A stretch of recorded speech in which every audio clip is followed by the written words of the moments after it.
পরাক্রম এই সংসারের বিকাশের মূল। কিন্তু কখনো ভেবেছেন যে প্রকৃতি আমাদের এই বল, শক্তি, পরাক্রম কেন দিয়েছেন? যাতে আমরা জীবনে কারোর উদ্ধার করতে পারি, কাউকে সাহায্য করতে পারি, কারোর জন্য ভালো কিছু করতে পারি, কোনো গরিব অসহায় মানুষের জন্য কিছু করতে পারি। এই বল, এই শক্তির সদ্ব্যবহার করতে পারি। কখনো দেখেছেন এমন মানুষ যার কাছে অসীম শক্তি আছে, কিন্তু তার সাথেই অসম্ভব অহংকারও রয়েছে, যিনি নিজেকে সর্বশ্রেষ্ঠ বলে মনে করেন, খারাপ কাজও করেন। আপনি দেখবেন প্রকৃতি এবং মানুষ তাকে ভাঙতে সর্বদা চেষ্টা করেন। মনে রাখবেন, যতই সুবিশাল পর্বত হোক না কেন, তা যদি পথে পড়ে তাকে ভেঙে পথ প্রশস্ত করা হয়। যদি আপনার কাছে বল থাকে, শক্তি থাকে, পরাক্রম থাকে, তাহলে তার সদ্ব্যবহার করুন, কাউকে সাহায্য করুন, কাউকে রক্ষা করুন। যদি আপনি আপনার শক্তির দুর্ব্যবহার করেন, তাহলে মনে রাখবেন আপনি নিজের বিনাশ নিজেই আমন্ত্রণ করছেন। এবার বল অর্জন করার পরে, শক্তি অর্জন করার পরে আপনি নিজেকে বিনাশ করতে চান নাকি এই সংসারের উদ্ধার করতে চান? সিদ্ধান্ত আপনার। রাধা রাধা। মানুষ আর ধন, এই দুইয়ের মধ্যে সম্পর্ক খুব ঘনিষ্ঠ। ধন হলো সেই শক্তি যার ব্যবহার মানুষ করে থাকে সাংসারিক বস্তু ক্রয় করার জন্য, নিজের জীবন যাপন করার জন্য। আর মানুষ হলো সেই শক্তি যারা ধনকে গুরুত্বপূর্ণ করে তোলেন। এবার একটা কথা বলি, ব্যবহার করা উচিত ধনকে আর ভালোবাসা উচিত মানুষকে। এটা বেশিরভাগ মানুষই বোঝেন না। মানুষ এখানেই সব থেকে বড় ভুল করে বসেন। তারা ভালোবাসেন ধনকে আর ব্যবহার করেন মানুষকে। এ হলো অনুচিত। দেখুন, আপনি একটা সূচের দ্বারা যুদ্ধ করতে পারবেন না, আর কোনো তলোয়ার দ্বারা বস্ত্র সেলাই করতে পারবেন না, তাই না? কোনটা কিসের জন্য হয় সেটা বোঝা অত্যন্ত জরুরি। আপনিও সঠিক দিকে অগ্রসর হন। মানুষকে ভালোবাসুন আর ধনকে ব্যবহার করুন। যদি আপনি মানুষকে ব্যবহার করেন, তাহলে আপনি ভালোবেসে ফেলবেন ধনকে। আর এই ভালোবাসা ধীরে ধীরে পরিণত হবে লোভে, আর ধীরে ধীরে এটা আপনাকে বিনাশ করে দেবে। তাহলে সমস্ত মানুষকে ভালোবাসুন আর এইভাবে ভালোবেসে বলুন, রাধা রাধা। সাফল্য কে না চান? সাফল্য লাভ করার, শিখরে পৌঁছানোর আলাদাই একটা আনন্দ রয়েছে। আর আপনজনদেরও কে না চান? প্রত্যেক মানুষ চান যেন জীবনে তার কোনো আপনজন থাকে, যারা সব সময় তাদের সাথে থাকবে। কারণ আপনজনের সাথেই তো সাফল্যের আনন্দ সব থেকে বেশি পাওয়া যায়। কিন্তু আসলে কি হয়, অনেক সময় সাফল্যের খোঁজে সেই পথে চলতে চলতে আমরা আপনদের থেকে দূরে চলে যাই। না চাইতেও দূরে চলে যেতে হয়। ওনাদের সাথে সময় কাটাতে পারি না। আর আমরা ভুলে যাই যে সাফল্যের আসল আনন্দ আপনজনদের সাথেই পাওয়া যায়। সফল হওয়ার পরে আপনদের সাথে দেখা হলে তাদের চোখে আমাদের জন্য যে আবেগ থাকে, যে সম্মান, যে প্রেম থাকে, সেটাই হলো আসল পুরস্কার। আমরা সেই কথা ভুলে যাই এবং একা হয়ে পড়ি। বেশিরভাগ সময় এটাই হয়। বেশিরভাগ সময় সফল মানুষগুলি একা হয়ে যান। এবার আপনি কি চান? আপনি অসফল হয়ে দিনগুলি একাকিত্বে কাটাতে চান, নাকি সফল হয়ে আপনজনদের সাথে আনন্দে থাকতে চান? সেই সিদ্ধান্ত আপনার। সাফল্যের পেছনে ছুটুন, নিজেকে উজাড় করে দিন, কিন্তু আপনজনদের সঙ্গ ত্যাগ করবেন না। সেই আপনজন যারা আপনার সাফল্যের জন্য দায়ী, সেই আপনজন যিনি আপনার সাফল্যে আনন্দ পান, সুখ লাভ করেন, তাদের কখনো ত্যাগ করবেন না। আসুন আমার সাথে ভালোবেসে বলুন, রাধা রাধা। বাজ পাখিকে পক্ষীরাজ বলা হয়। বাজের আয়ু হলো মোটামুটি 70 বছর। এবার 40 বছর হতে হতেই ওদের পালক লম্বা এবং ভঙ্গুর হয়ে যেতে থাকে। ঠোঁট বেঁকে যায়, ডানা ভারী হয়ে যায়, অর্থাৎ আগের মতো উঠতে পারে না, সেই শক্তি থাকে না। এবার সেই বাজ কি করবে? বাজ সব থেকে কঠিন নির্বাচন করে, নির্বাচন নিজের পুনর্স্থাপনার। সর্বপ্রথম একটা বিশাল পর্বতে যায়, একান্তে নিজের এক বাসস্থান তৈরি করে, আর তারপরে পাথরের সাথে নিজের ঠোঁট বারবার আঘাত করতে করতে সেই ঠোঁট ভেঙে ফেলে। তারপরে সে অপেক্ষা করে সেই ঠোঁট পুনর্নির্মাণ হওয়ার। তারপর সেটাই করে নিজের পালকের সাথে। তারপরে নিজের ডানা থেকে এক এক করে ভারী পালকগুলো ছিঁড়ে ফেলে দেয়। আর তারপর 150 দিনের এই যন্ত্রণা সহ্য করার পরে ও ফিরে পায় নিজের ওড়বার অনন্য ক্ষমতা, সেই শক্তি। আর তারপরে ও জীবনের পরবর্তী 30 বছর বাঁচে। কি বুঝলেন আপনি? যদি ইচ্ছে শক্তি থাকে তাহলে একজন দুর্বলও শক্তিশালী হতে পারে। আপনিও এটাই করুন, নিজের অতীতের যন্ত্রণার বোঝাগুলিকে ত্যাগ করুন আর কল্পনার খোলা আকাশে উন্মুক্ত হয়ে উড়ে বেড়ান। নিজের পুনর্স্থাপনা করুন, তবেই সর্বশ্রেষ্ঠ হতে পারবেন। আর মনে রাখবেন, এই ছোট ছোট পদক্ষেপই বড় বড় শিখরে পৌঁছে দিতে পারে। তাহলে আসুন আর আমার সাথে ভালোবেসে বলুন, রাধা রাধা। আপনি কি কখনো জলকে নিজের মুঠোতে ধরে রাখার চেষ্টা করেছেন? চলুন আজ করা যাক।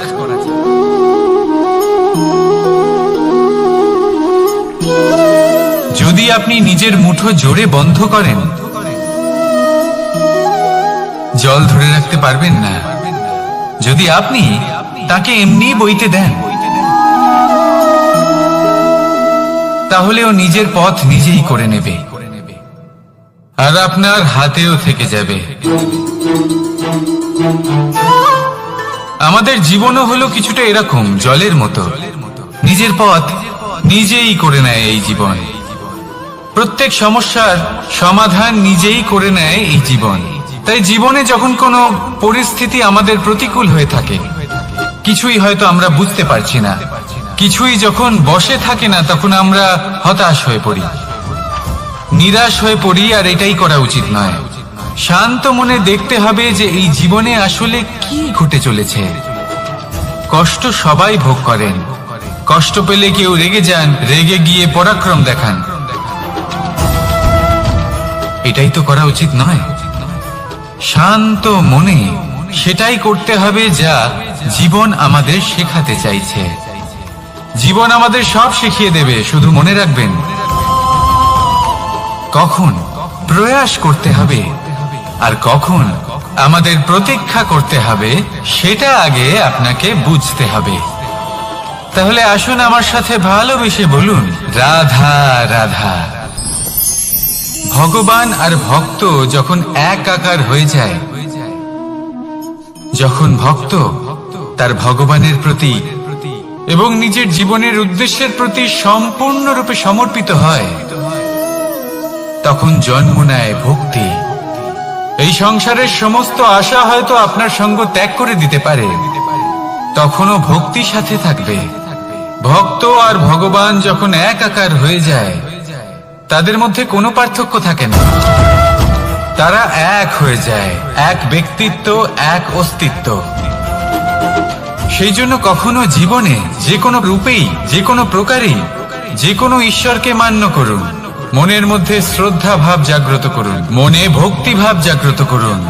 এই সমগ্র সংসারে সব কিছু আপনাকে ছেড়ে চলে গেলেও তখনও এই ভক্তি শুধুমাত্র আপনার উত্থান ঘটাবে।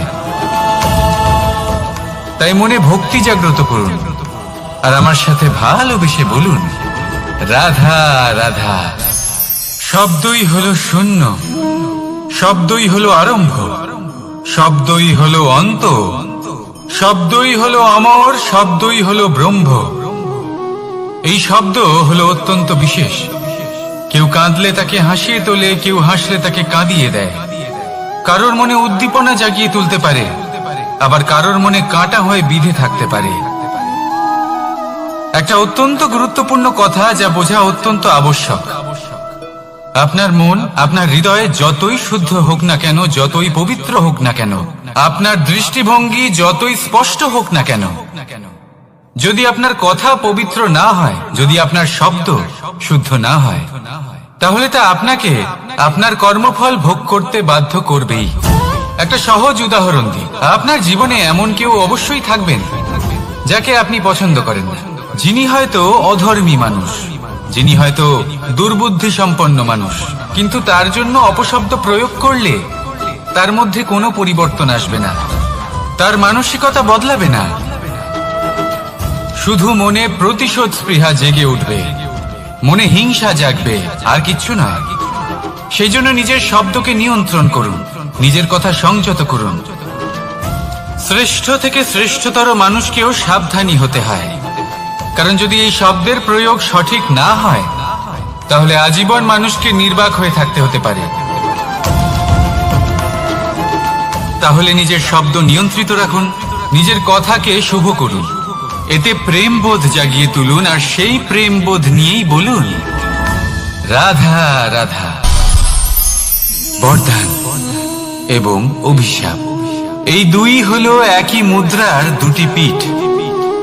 এই বরদান আমরা অনেক কারণে পেতে পারি, কখনো নিজের পরিশ্রমের কারণে, কখনো নিজের তপস্যার কারণে, কখনো আমাদের পূর্বপুরুষদের কর্ম ও তপস্যার কারণে। কিন্তু এই বরদান কতক্ষণ বরদান থাকবে তা আমরা নিশ্চিত করতে পারি না, তা সুনিশ্চিত করে শুধুমাত্র আমাদের কর্ম। যদি আপনাকে উদাহরণ দিই, আপনি রেশমের কীট দেখেছেন? ও বরদান পেয়েছে যে ও নিজের সুরক্ষার জন্য খোলস বানাতে পারে। এবারও তাতে এত মত্ত হয়ে যায় যে এমন এক আবরণ বানিয়ে ফেলে যাতে সে নিজেই আবদ্ধ হয়ে চাপা পড়ে মরে যায়। এটার তাৎপর্য কি? তাৎপর্য খুবই সরল। গর্ব করা খুবই ভালো, কিন্তু অহংকার করা কখনোই উচিত নয়। যদি অহংকার মনের মধ্যে প্রবেশ করে, তাহলে এই বরদান অভিশাপে পরিণত হতে সময় লাগে না। আর যদি কর্মশ্রেষ্ঠ হয়, তাহলে অভিশাপ বরদানে পরিণত হয়। তাহলে আসুন শ্রেষ্ঠ কর্ম করুন, আর আমার সাথে ভালোবেসে বলুন রাধা রাধা। সুখ, দুঃখ, মৃত্যু, মহামারী, এগুলো কখনো বলে আসে না, আবার জিজ্ঞাসা করেও আসে না। এমনই হয় দ্রুত ক্রীড়ার এই খেলায়। এক কারাগারের মতো, একটা মাকড়সার জালের মতো।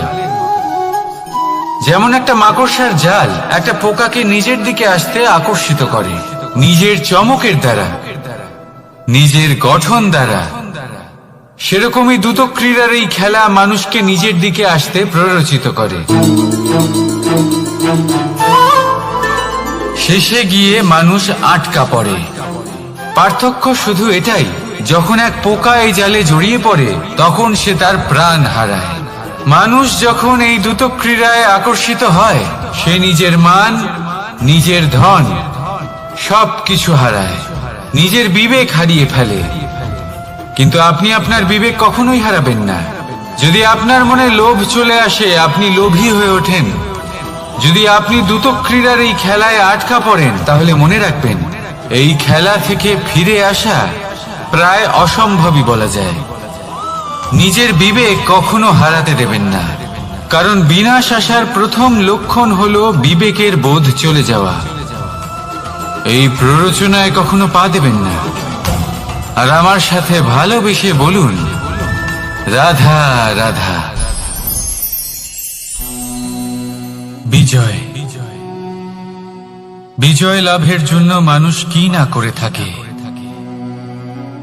যে কোনো সম্ভাব্য প্রচেষ্টা করে। কিন্তু নিজের বিজয় লাভের জন্য বাজিতে যা ইচ্ছে তাই রেখে দেওয়া কি উচিত কাজ? কখনোই নয়। নিজের হারানো সম্মান, নিজের হারানো সম্পত্তি, নিজের হারানো অধিকার ফিরে পাওয়ার শুধু একটাই পথ রয়েছে, আর তা হলো পুরুষার্থ, দ্রুতক্রিয়া নয়। যে মানুষ নিজেই হেরে গেছে, নিজেই নিজের জয়লাভ করার জন্য অন্য কাউকে কিভাবে বাজিতে রাখতে পারে? এ হলো সম্পূর্ণরূপে অনুচিত। অনেক সময় অনেক ধন লাভ করার জন্য, অনেক সম্পত্তি লাভ করার জন্য আমরা নিজের আসল ধন, আমাদের আপনজন, তাদেরকে হারিয়ে ফেলতেও প্রস্তুত হয়ে যাই। এটা একেবারেই উচিত নয়। যত বড়ই সংকট আসুক না কেন, আমাদের আপনজনদের আমাদের সাথেই রাখা উচিত। নিজের বিজয়ের জন্য ওনাদের বাজি রাখা ঠিক নয়। এই ভুল কেউ একজন করেছেন, আপনি তা ভুলেও করবেন না। রাধা রাধা। নারী জন্মসূত্রে কারোর কন্যা, ধর্মসূত্রে কারোর পত্নী, আর কর্মসূত্রে কারোর মা। আমাদের মনে এই ছবি আঁকা রয়েছে একজন নারীকে নিয়ে, তাই না? একটা অতুলনীয় ভূমিকা রয়েছে নারীদের আমাদের জীবনে, আর নারী ছাড়া আমরা কিছুই নই। কিন্তু অধিকার, সেখানে আমরা একটা ভুল করে বসি। যখন নারী একজন কন্যা থাকে, যখন সে জন্ম নেয়, তখন তার ওপর অধিকার থাকে তার পিতার। আর তারপর যখন বিয়ে হয়ে যায়, তখন তার অস্তিত্বের উপর অধিকার থাকে তার স্বামী। আর যখন তিনি মা হন, তখন নিজেই তিনি জীবনের সমস্ত অধিকার দিয়ে দেন তার সন্তানকে। কিন্তু আমরা কি কখনো এটা ভেবেছি এই জীবন হলো তার নিজের? যে নারী সবার কল্যাণ করছেন, তার জীবনের অধিকারও তার কাছেই থাকা উচিত, তাই না? তার নিজের জীবনের সিদ্ধান্ত সে নিজেই নিতে পারেন, নিজেই নিজের ভাগ্যের রচয়িতা হতে পারেন। আর এর জন্য আমাদের নিজেদের পাল্টাতে হবে, দৃষ্টিভঙ্গি পাল্টাতে হবে। কারণ এই ধারণা সেটা আজ বা কালকের ব্যাপার নয়, এটা ঘটে চলেছে বহু বছর ধরে, আর চলতেই থাকবে যদি আমরা এটা না বদলাই। আর এটা তখনই সম্ভব হবে যখন আমরা নিজেদের মধ্যে পরিবর্তন আনব। তাই আজকের পর থেকে, এই মুহূর্ত থেকে, কোনো নারীর ওপর অকারণ অধিকার স্থাপনের আগে সহস্রবার ভেবে দেখবেন। কারণ যখন নারী নিজের অধিকার কেড়ে নিতে বাধ্য হবেন, তখন শুধু এবং শুধুমাত্র বিনাশই ঘটবে। রাধা রাধা।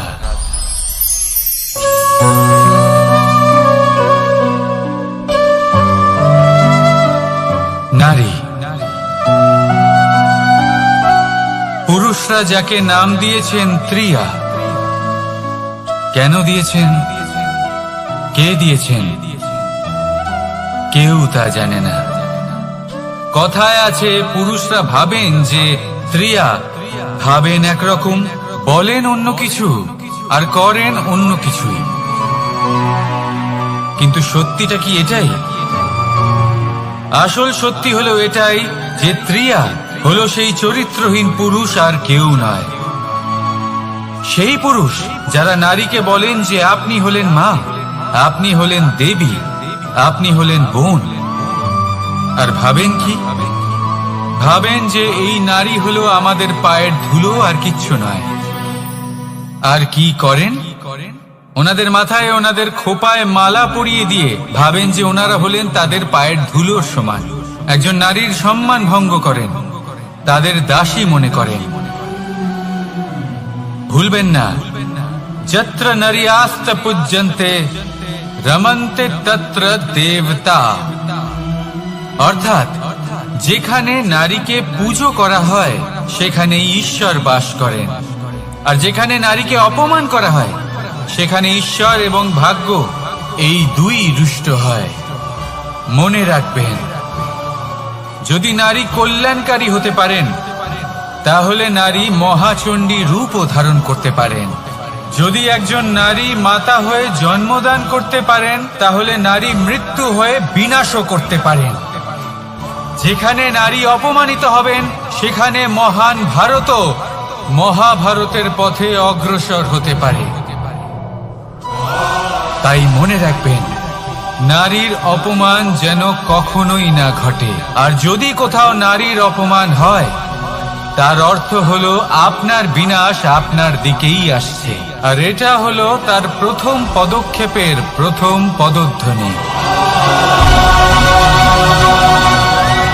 রাধা রাধা। যদি সন্তান কোনো দুষ্কর্ম করে, তাহলে সেই অপরাধ শুধু কি সেই সন্তানের? না, যদি সন্তান দুষ্কর্ম করে তাহলে অপরাধী তার মাতা পিতাও, যারা পুত্র মোহর কারণে সেই অনুচিত কাজে তাকে বাধা দেননি। অপরাধী হলেন তার পিতামহ, যিনি নিজের কর্তব্যবোধের কারণে নিজের পরিবারের যত্ন নেননি, যিনি সন্তানকে কখনো শাস্তি দেননি।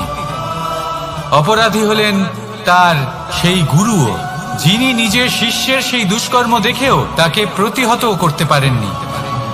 একজন হবু রাজার কর্তব্য হলো নিজের প্রজার কাছে সে যেন এক উদাহরণ প্রস্তুত করতে পারে, কিন্তু যদি এত অনুচিত উদাহরণ প্রস্তুত হয়ে থাকে তাহলে মা বাবার, বাড়ির বয়োজ্যেষ্ঠদের কর্তব্য হলো ওনারা যেন সেটা সেখানেই থামায়, হয় ভালোবেসে নয়তো শাস্তি দিয়ে। যদি না থামানো হয় তাহলে মহাভারত অবশ্যম্ভাবী। অনেক ব্যক্তির মনে একটা প্রশ্ন জাগে আমাকে আর রাধাকে নিয়ে। বলেন যে না আমি আর রাধা একসাথে থাকি, না আমাদের বিয়ে হয়েছে, আমি এখানে দ্বারকাতে ও ওখানে বর্ষণাতে, তাও এত ভালোবাসা কি করে? এ কেমন সম্পর্ক? আমি তাদের একটা সহজ কথা বলতে চাই। আপনি কখনো আয়নার দিকে দেখেছেন? নিজের দুই চোখের দিকে তাকিয়ে জিজ্ঞাসা করুন, এই দুই চোখ একসাথে কেন বন্ধ হয়, একসাথে কেন খোলে, একসাথে কেন ঘুমোয়, একসাথে কেন কাঁদে? আজীবন কোনো এক মানুষের সাথে সম্পর্ক রাখা অবশ্যই সম্ভব, তাদের সাথে দেখা না করে। আমার আর রাধার ভালোবাসাও কিছুটা এরকমই, আর কিছুটা এরকমই হয় ভালোবাসা দুই নয়নের মতো, যারা কখনোই মিলিত হবে না কিন্তু চিরকালের জন্য একসাথে জুড়ে থাকবে। এই অনুভূতি নিঃস্বার্থ হয়, আর এই নিঃস্বার্থ ভালোবাসা আপনাকে আনন্দের পথে অগ্রসর করে। জীবনে সবসময় নিঃস্বার্থভাবে ভালোবাসুন, শুধুমাত্র আনন্দই পাবেন। তাহলে আসুন আমার সাথে নিঃস্বার্থভাবে ভালোবেসে বলুন, রাধা রাধা। মানুষ, কোন ব্যক্তির নির্মাণ হয় কিভাবে?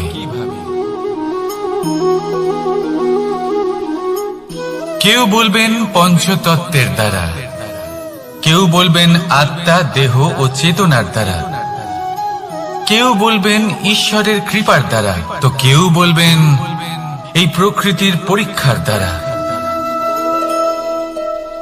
না, মানুষের নির্মাণ হয়ে থাকে বিশ্বাস দ্বারা। ব্যক্তি তখনই গড়ে ওঠেন যখন ব্যক্তিত্ব থাকে, ঠিক কিনা? আর ব্যক্তিত্ব তখনই হবে আর সেরকমই হবে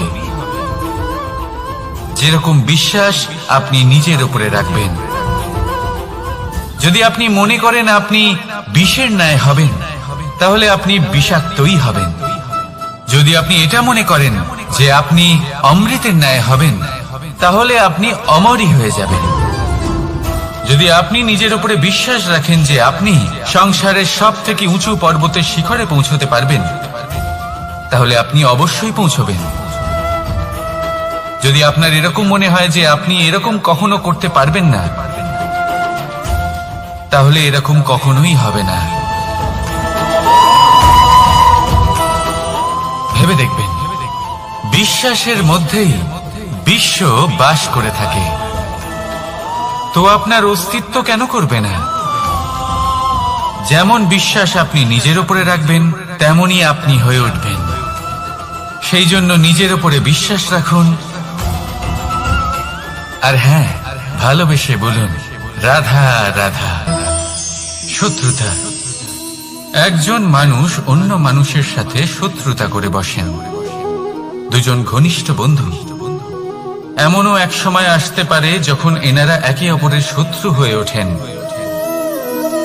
এর অনেকগুলো কারণ হতে পারে, কিন্তু মূল কারণ হলো আলোচনা।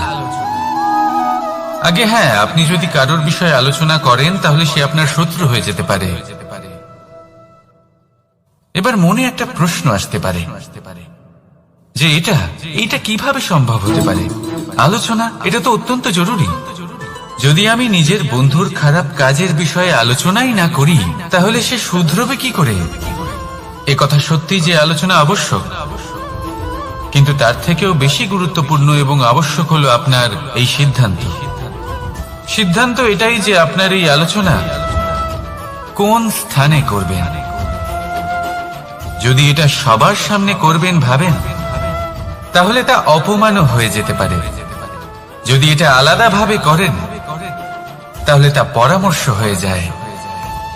অপমান কেউ স্বীকার করতে পারেন না, কিন্তু পরামর্শ সকলের ভালো লাগে। তাহলে যদি আপন কারোর জন্য ভালো কিছু চান, কাউকে শুধরে দিতে চান, আর আপনার মনে হয় আলোচনা আবশ্যক, তাহলে সর্বপ্রথম সময়, পরিস্থিতি আর স্থানের কথা মনে রাখবেন, নয়তো এই আলোচনা আপনাকে খুব ভোগাতে পারে। তাহলে আসুন আমার সাথে ভালোবেসে বলুন, রাধা রাধা। আপনার জীবনেও কি সমস্যা রয়েছে? অবশ্যই থাকবে। প্রত্যেকের জীবনেই সমস্যা থাকে। প্রত্যেক মানুষ জিজ্ঞাসাও করেন যে এই সমস্যা আসলে কি আর কেন আসে জীবনে। আপনাকে একটা কথা বলে দিই যে সমস্যা আসলে সেটা নয় যা আপনার পথে বাধা সৃষ্টি করে, বরং সমস্যা হলো সেটাই যেটা আপনি তখন দেখতে পান যখন আপনার একাগ্রতা আপনার পথ থেকে, আপনার লক্ষ্য থেকে সরে যেতে থাকে। আর এই সমস্যাগুলি দূর করার জন্য, এর সমাধান করার জন্য একটাই পথ আছে, নিজের সমস্ত ভাবনা আরো একবার একাগ্র করুন নিজের পথের দিকে, নিজের লক্ষ্যের দিকে।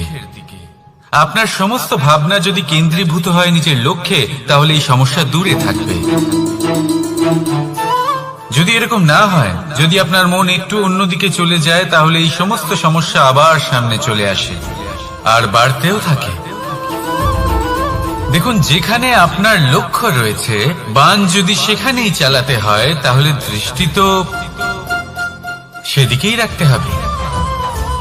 তবেই তো আপনি সেই লক্ষ্য ভেদ করতে পারবেন।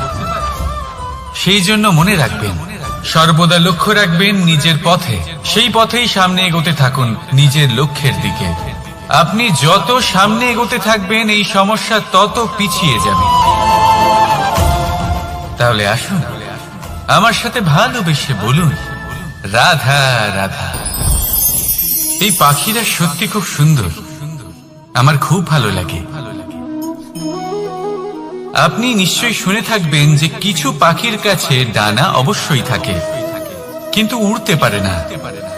তারা চায় উঁচু আকাশে উড়ে বেড়াতে এবং মেঘেদের সাথে কথা বলতে, করতেই পারে না। এবার এই সংসারেও পাওয়া যায় ঘুড়িও। এদের মধ্যে না জীবন আছে, না প্রাণ আছে, আর না আছে ডানা, কিন্তু এরা আকাশের সাথে কথা বলে, হাওয়ার বেগের সাথে কথা বলে, আনন্দ করে, উৎফুল্ল হয়ে ওঠে। আকাশে জীবনের কিছু মুহূর্ত কাটায়। তার কারণ কি হতে পারে? কারণ হলো সুতো। এই সুতো যদি সঠিক হাতে থাকে, তাহলে এই কাগজের তৈরি ঘুড়িও আকাশের উচ্চতায় উড়ে বেড়াতে পারে। এবার এই সুতো আসলে কি?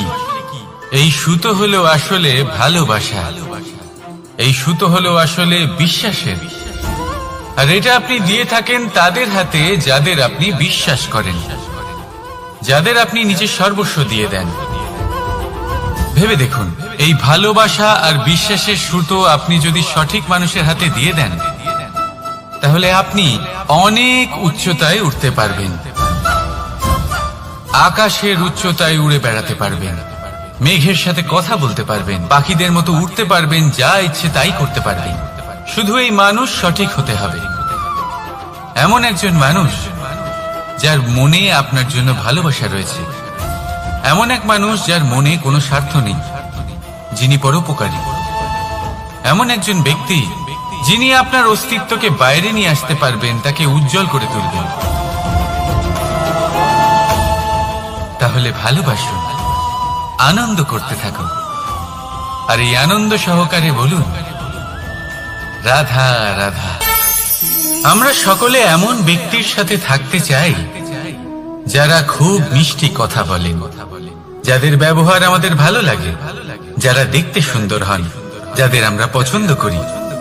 আর সব সময় এমন ব্যক্তির থেকে দূরে থাকতে চেষ্টা করি যাদেরকে আমরা পছন্দ করি না, যাদের কথা আমাদের খারাপ লাগে, যাদের কথা একটু কঠোর হয়। আমরা সব সময় চেষ্টা করি এদের থেকে দূরে থাকার, ঠিক কিনা? কিন্তু যদি বাস্তবটা দেখি, তাহলে এই কঠোরতা জীবনে শান্তির প্রলেপ দেয়। ওষুধও একটু কড়াই হয়, কিন্তু এ কি করে? আমাদের সুস্থ করে তোলে। ঠিক সেইভাবেই ভালোবাসার এই অধ্যায় একটু কঠিন, একটু কড়াও মনে হতে পারে, কিন্তু এর ফল সবসময় আপনাদের স্বাস্থ্যের পক্ষে ভালোই হয়। সেই জন্য যদি কেউ আপনার নিন্দে করে, আপনাকে কড়া কথা শোনায়, আপনার ব্যাপারে আলোচনা করে, তার মানে এটা নয় যে সে আপনার শত্রু। হতে পারে তিনি আপনার বন্ধু হন, আপনার জন্য ভালো চান, আপনাকে শুধরে নিতে চান, আপনার মধ্যে কোনো পরিবর্তন দেখতে চান। সেই জন্য কখনো কারোর কথা শুনে বা কাউকে দেখে প্রাথমিকভাবে এই সিদ্ধান্ত নেবেন না যে তিনি আপনার শত্রু হন নাকি আপনার বন্ধু হন। এমনও শত্রু হয়ে থাকেন যে গুড়ের মতো মিষ্টি মিষ্টি কথা বলে আসলে আপনাকে বিষ পান করিয়ে দেবেন। আর এমনও বন্ধু থাকেন যারা আসলে নিমের মতো কড়া কথা বলেন, কিন্তু আপনাকে অমৃত পান করান। এদের মধ্যে পার্থক্য করতে জানতে হবে, কে আসলে শত্রু হন আবার কে আসলে মিত্র হন। এই পার্থক্য যখন আপনি করতে শিখবেন, তখন আপনি এই সংসারের সব থেকে সুখী প্রাণী হয়ে উঠবেন। এই পার্থক্য বোঝা সহজ নয়, কিন্তু অবশ্যই আবশ্যক। রাধা রাধা। অসুখ। এমন কোন মানুষ আছেন এই সংসারে যার অসুখ করে না? প্রত্যেক মানুষ কখনো না কখনো অবশ্যই অসুস্থ হয়েছে, তার এই শরীর রোগের শিকার অবশ্যই হয়েছে। এবারে দেখুন, এই রোগ আসে, আবার এই রোগ চলেও যায়, কিন্তু সেই রোগ আমাদের কষ্ট দিতে কেন সক্ষম হয়? কারণ হলো স্বচ্ছতা। যদি এই স্বচ্ছতা শরীরে না থাকে, তাহলে মানুষকে শারীরিক কষ্ট পেতেই হবে। ঠিক সেইভাবেই অত্যন্ত প্রয়োজনীয় হলো এই স্বচ্ছতা যেন মনেও থাকে। যদি এই স্বচ্ছতা মনে না থাকে, তাহলে মানুষ চারিত্রিকভাবে কষ্ট সহ্য করেন। এবারে নিবারণ কি হতে পারে? বড়ই সহজ এর উপশম। যদি রোগ শরীরে হয়, তাহলে সর্বপ্রথম স্বচ্ছতা বজায় রাখতে শিখুন, এই শরীরকে পরিষ্কার রাখতে শিখুন। বিচক্ষণতার সাথে এই রোগের সম্মুখীন হন, ভয় পাবার কোনো দরকার নেই। ব্যায়াম করতে থাকুন, সব ঠিক হয়ে যাবে। সেইভাবেই যদি এই অসুখ মনে হয়, তাহলে কি করা যায়? সর্বপ্রথম তার আধারের উপরে নজর দিন। আপনার এই আধারই হলো আপনার আহার। যা আপনি আহার করবেন, সেরকমই মানুষ হয়ে উঠবেন। সেইভাবেই আপনি যেরকম ভাবেন, সেরকমই মানুষ হয়ে উঠবেন। সেই জন্য নিজের ভাবনাকে শুভ করুন, নিজের দৃষ্টিভঙ্গিকে শুভ করে তুলুন, সবকিছু সঠিক হবে। আপনার আমার সবার মধ্যেই এক রাক্ষস বাস করে, তার সম্মুখীন হন, তাকে পরাস্ত করুন। তাহলে এই রোগ সে শরীরেই হোক বা মনের মধ্যে, যদি সঠিক সময় তাকে আটকানো না যায়, তাহলে যে কোনো সময় তা মহামারীর রূপ ধারণ করবে। সেই জন্য সাবধানে থাকুন, সুস্থ থাকুন। তাহলে আসুন, আমার সাথে ভালোবেসে বলুন, রাধা রাধা।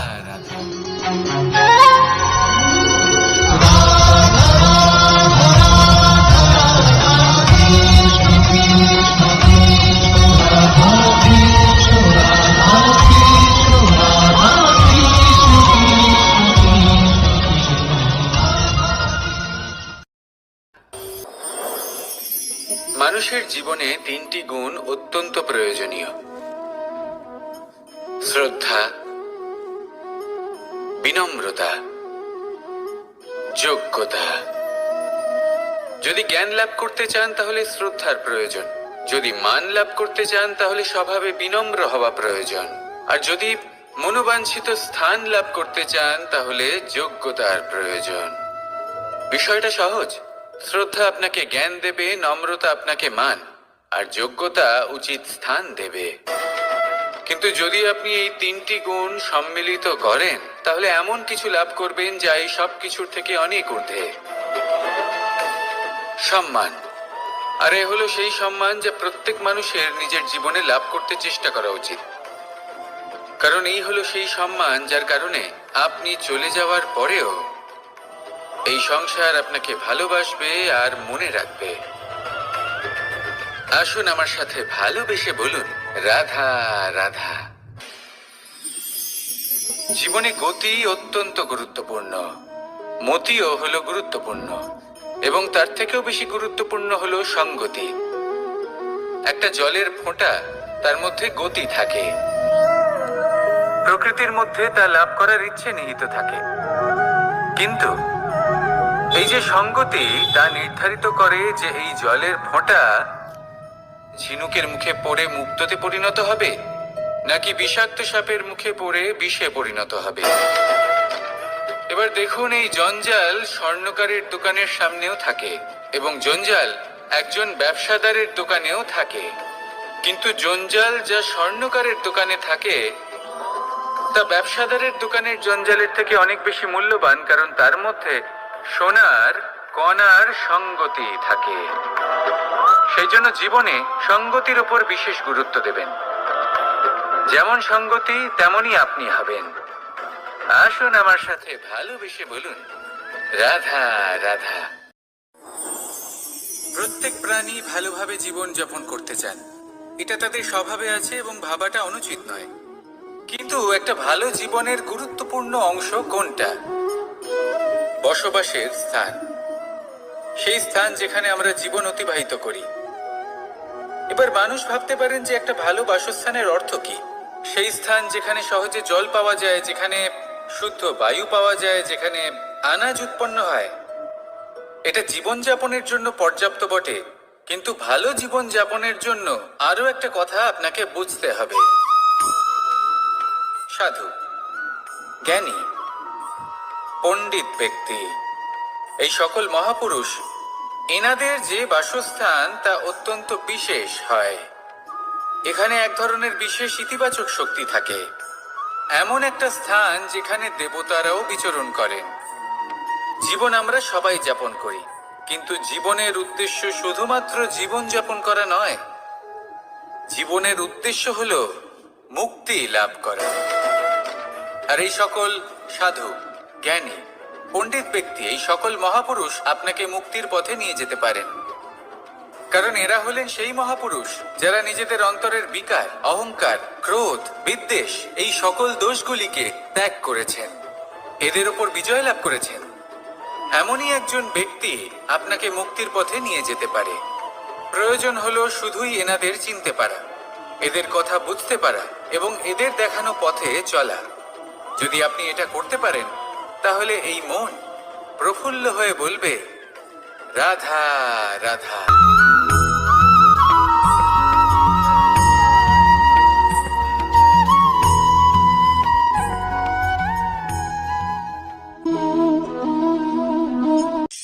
এই শুকনো পাতাটিকে দেখুন, নিষ্প্রাণ হয়ে পড়েছে।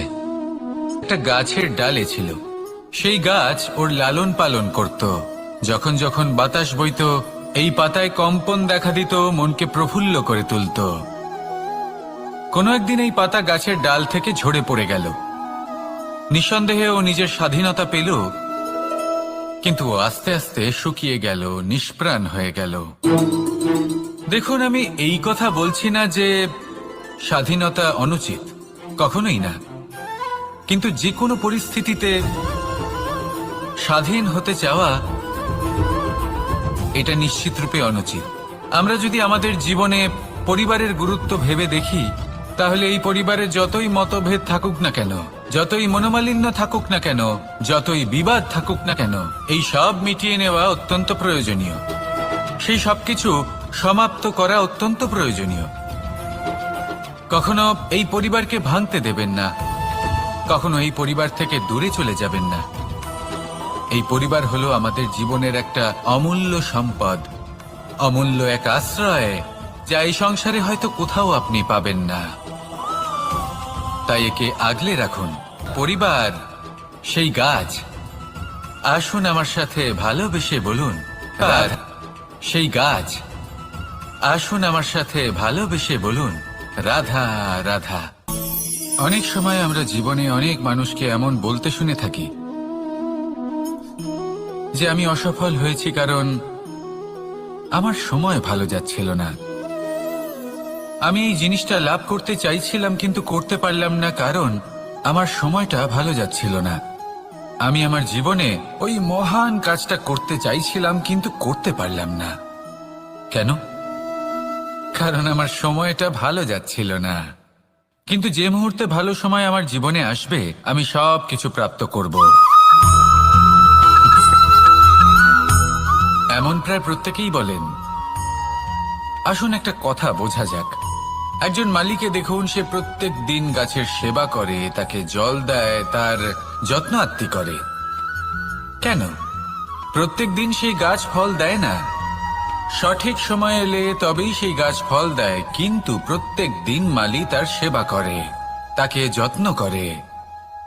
শুধুমাত্র তখন করে না যখন সেই গাছ ফল দিতে সক্ষম। আর যদি মালি গাছের যত্ন প্রতিদিন না করে তাহলে হয়তো সেই গাছ ফল দিতেই পারবে না। এটাই হলো আমাদের জন্য একটা শিক্ষা। যখন সময় আমাদের জন্য অপেক্ষা করে না তখন আপনি সময়ের জন্য কেন অপেক্ষা করছেন? ভালো সময়ের জন্য অপেক্ষা করবেন না। ভালো এবং শুভ কর্ম দ্বারা ভালো সময়কে নিজের কাছে টেনে আনুন। নিরন্তর কর্ম করুন, পরিশ্রম করতে থাকুন। শুভ সময় আপনা থেকেই আপনার কাছে আসবে। আসুন আমার সাথে ভালোবেসে বলুন, রাধা রাধা। একে বালি বলুন, মাটি বলুন বা ধুলো বলুন, এ দিয়ে কত কিছু করা সম্ভব। এ দিয়ে আপনি নিজের বাসস্থান নির্মাণ করতে পারেন, প্রাচীর গড়ে তুলতে পারেন, অট্টালিকা নির্মাণ করতে পারেন। কিন্তু যদি এই বালিকে আপনি মুষ্টিবদ্ধ করে রাখতে চান তাহলে তা হাত থেকে ফসকে যাবে। আপনি কখনোই একে মুষ্টিবদ্ধ করতে পারবেন না। এরকমই হয় আমাদের জীবন, আর এরকমই হয় সময়। এই মুষ্টিবদ্ধ করা বালির মতো। সময়কে আমরা বাধা দিতে পারবো না, আটকেও রাখতে পারবো না। এ হলো প্রবাহমান। জন্ম থেকে মৃত্যু পর্যন্ত এই যে সময়, তা খুবই সীমিত। আর এই সময় আমরা যেটাই করি তার দ্বারাই আমাদের মূল্য নির্ধারিত হয়। আর এই সংসার থেকে চলে যাওয়ার পরেও এই সংসার এই সব কর্মের জন্যই আমাদের মনে রাখে। তাই যদি আপনি এটা ভাবেন যে আজ যে কর্ম করার ছিল আমি না হয় কাল করে নেব, কাল আমার লক্ষ্যে পৌঁছানোর কথা ছিল আমি পরশু পৌঁছব, না, এই সময় খুব মূল্যবান, একে নষ্ট করবেন না। এই সময়কে সদ্ব্যবহার করুন, মহান হবার পথে অগ্রসর হন। একে যদি মুষ্টিবদ্ধ করে রাখার চেষ্টা করেন এই সময় থেমে থাকবে না। আসুন আমার সাথে ভালোবেসে বলুন, রাধা রাধা। আমাদের জীবনে অনেক ধরনের ব্যক্তি এসে থাকেন। কেউ কেউ আমাদের সাথে থেকে যান, কেউ আমাদের থেকে দূরে চলে যান। কেউ ভালো মানুষ হন, কেউ খারাপ মানুষ। কিন্তু আমরা সবসময় সেই সময়টাকে নিয়ে দুঃখ প্রকাশ করি যখন আমাদের জীবনে কোনো খারাপ ব্যক্তি প্রবেশ করেন। তারা আমাদের খারাপ অনুভূতি দেন, দুঃখ দেন, কষ্ট দেন। আমরা সবাই তাকে ভালো মন্দ কথা বলি। কিন্তু কেন? এমন বিভিন্ন ধরনের মানুষ, খারাপ মানুষ, ভালো মানুষ সবার জীবনেই আসেন এবং সকলকেই একটা অমূল্য শিক্ষা দান করে যান। এবার আপনি নিজেই ভেবে দেখুন, জীবনে যখন প্রথমবার আপনি আগুন স্পর্শ করেছিলেন তখন আপনি একটা শিক্ষা লাভ করেছিলেন যে আমাকে আগুনের থেকে একটু দূরে থাকতে হবে। তারপর আস্তে আস্তে আপনি শিখলেন যে কিভাবে এই আগুনকে নিয়ন্ত্রণে রাখতে হবে। তারপর আপনি শিখলেন যে কিভাবে নিজের জীবনে তাকে প্রয়োগ করতে হবে, তা সে অন্ধকারে প্রকাশ লাভ করার জন্য হোক বা খাবার বানানোর জন্য। সেইভাবেই কোনো খারাপ ব্যক্তি যখন আপনার জীবনে আসে কোনো শিক্ষা দিয়ে যান, তার প্রতি কৃতজ্ঞ থাকুন। তার বিষয় খারাপ ভাবার বা খারাপ অনুভূতি নিয়ে থাকার কোনো প্রয়োজন নেই। সেই শিক্ষা লাভ করুন।